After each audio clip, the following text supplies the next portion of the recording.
perbedaan kita itu untuk saat ini hanya satu, yaitu beda dalam pilihan presiden. Oleh sebab itu, jangan kita korbankan persamaan kita yang sangat banyak itu dengan satu perbedaan. Nasihat agama sangat banyak tentang larangan untuk saling memaki. Al-Quran secara gamblang mengatakan, La yaskhor qawmun min qawm. Jangan saling mengejek, jangan saling merendahkan. Perumpamaan orang muslim dengan orang muslim itu bagaikan satu tubuh. Apabila sakit salah satu di antaranya, maka yang lain juga merasakan sakit. Bismillahirrahmanirrahim. Assalamualaikum warahmatullahi wabarakatuh. Kawan-kawan, sahabat-sahabat semua, hari ini kalau kita lihat media sosial kita sangat banyak berita-berita, komentar-komentar yang berseliweran tentang Pilpres. Tapi yang paling menonjol di antara berita itu adalah tentang sengketa yang terjadi ataupun komentar yang ada dari netizen. Tentu saja Al-Quran sebagai pedoman hidup kita tidak akan tinggal diam melihat fenomena yang sedang kita hadapi. Sebab itu, kawan-kawan semua, kita akan coba melihat pandangan Al-Quran terkait hal tersebut. Yang pertama, sebenarnya dengan berbagai kontroversi yang terjadi itu, salah satu yang paling penting untuk kita garis bawahi adalah persaudaraan.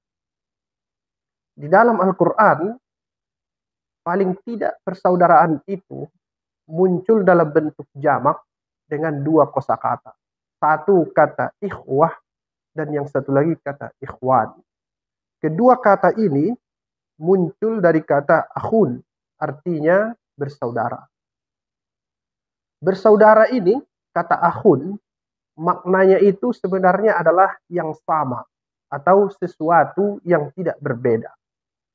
Dari akar kata itu sebenarnya kita tahu bahwa untuk merajut persaudaraan itu, kita cukup mencari persamaan-persamaan. Memang dalam kehidupan ini sebenarnya lebih banyak persamaan yang ada di antara kita sebagai manusia ketimbang perbedaan. Kelemahan kita adalah sering menonjolkan perbedaan itu dan melupakan persamaan-persamaan. Mari kita perhatikan kehidupan kita. Mulai dari sejak kita kecil sampai kita tua, sebenarnya kita banyak persamaan. Kita khususnya umat Islam. Bahkan kalau boleh dikatakan, seluruh umat manusia yang sekarang berjumlah kurang lebih 9 miliar di atas dunia mempunyai persamaan-persamaan. Misalnya, kita ini sama-sama manusia. Kita ini sama-sama laki-laki bagi yang laki-laki. Dan kita ini sama-sama perempuan bagi yang perempuan. Kita ini hidup dari sumber air yang sama. Kita ini hidup dari makanan yang sama. Artinya yang bersumber dari alam raya dan yang diturunkan Allah dari langit. Kita banyak persamaan. Apalagi kita umat Islam. Lebih banyak lagi persamaannya. Kita sama-sama melaksanakan sholat 5 waktu. Kita sama-sama melaksanakan haji ke tempat yang sama.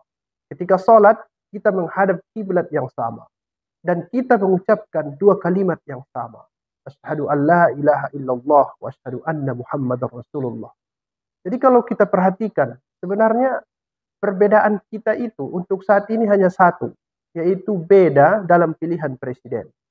Oleh sebab itu, jangan kita korbankan persamaan kita yang sangat banyak itu dengan satu perbedaan. Dan uniknya Al-Quran ketika mengungkapkan bahwa orang mukmin itu bersaudara, dia menggunakan kata ikhwah. Ikhwah itu artinya saudara kandung. Sedangkan untuk saudara yang tidak kandung, Al-Quran menggunakan ikhwan. Itu sebabnya pemboros dan juga setan disebut Al-Quran dengan ikhwan. Dan itu juga sebabnya dalam konteks menjelaskan saudara kandung, saudara Yusuf itu disebut ikhwah.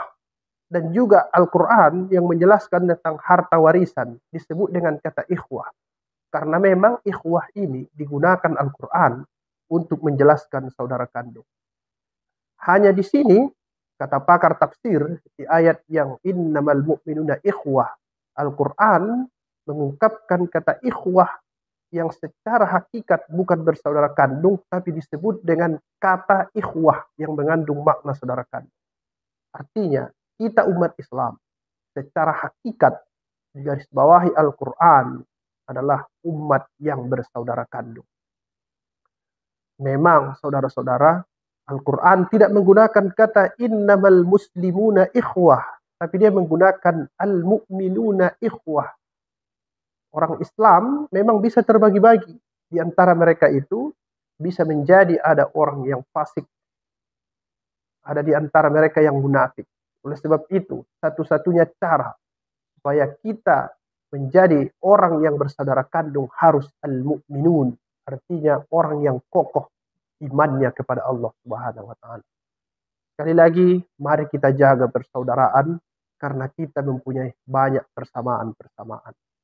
Kemudian yang kedua, media sosial kita banyak menampilkan tentang saling ejek, tentang tuduh-menuduh, tentang ketidakpuasan, tentang berbagai macam-macam komentar negatif yang disampaikan baik di media sosial, bahkan kadang kita dengar sendiri secara lisan maupun secara langsung. Ini juga sifat yang tidak baik dalam menghadapi kontestasi politik yang sedang kita hadapi ini. Nasihat agama sangat banyak tentang larangan untuk saling memaki. Al-Quran secara gamblang mengatakan, la yaskhor qaumun min qaum. Jangan saling mengejek, jangan saling merendahkan. Bahkan dalam hal-hal yang sangat teologis, Al-Quran mengatakan, wala tasubbul ladzina yad'una min dunillah fayasubbullaha adwan bighairi ilm. Jangan kamu mengejek, merendahkan sembahan-sembahan orang lain, karena mereka nanti akan kembali mengejek kamu sehingga terjadi kekacauan sosial. Tuhan orang saja tidak boleh diejek, apalagi umatnya, apalagi kita sesama muslim. Dan kita lihat sebenarnya mereka yang bertarung, kalau boleh disebut, ataupun yang berlomba, ataupun yang bertanding, kalau kita mau menyebut seperti itu, untuk menjadi presiden di negara kita ini, sebenarnya mereka semuanya adalah umat Nabi Muhammad Sallallahu Alaihi Wasallam. Sangat banyak hadis-hadis Nabi yang menjelaskan tentang bagaimana kita menjaga hubungan kita terhadap sesama muslim. Salah satu hadis yang populer, Nabi mengatakan, tidak sempurna iman seseorang kamu sehingga kamu mencintai saudaramu seperti mencintai dirimu sendiri. Dalam hadis yang lain Nabi juga mengatakan, orang mukmin dengan orang mukmin itu kal bunyan, seperti satu bangunan, yasuddu ba'duhu ba'don. Mereka itu saling menguatkan. Dalam hadis yang agak panjang Nabi juga mengatakan, perumpamaan orang muslim dengan orang muslim itu bagaikan satu tubuh. Apabila sakit salah satu di antaranya, maka yang lain juga merasakan sakit. Sekali lagi, mari kita menghindari saling mengejek, karena itu melanggar aturan-aturan Al-Quran. Kemudian yang ketiga, yang perlu kita garis bawahi. Kita lihat media sosial, banyak tuduhan, ini terjadi penipuan, terjadi penggelembungan suara, terjadi penggantian angka dan lain-lain. Kalau tuduhan itu benar, mari kita hindari. Tapi kita juga yang menuduh harus hati-hati. Kita harus mempunyai data yang valid. Kita harus mempunyai informasi yang akurat, supaya tidak terjadi fitnah. Demikian juga, kalau memang benar ada penipuan, mari kita hindari itu.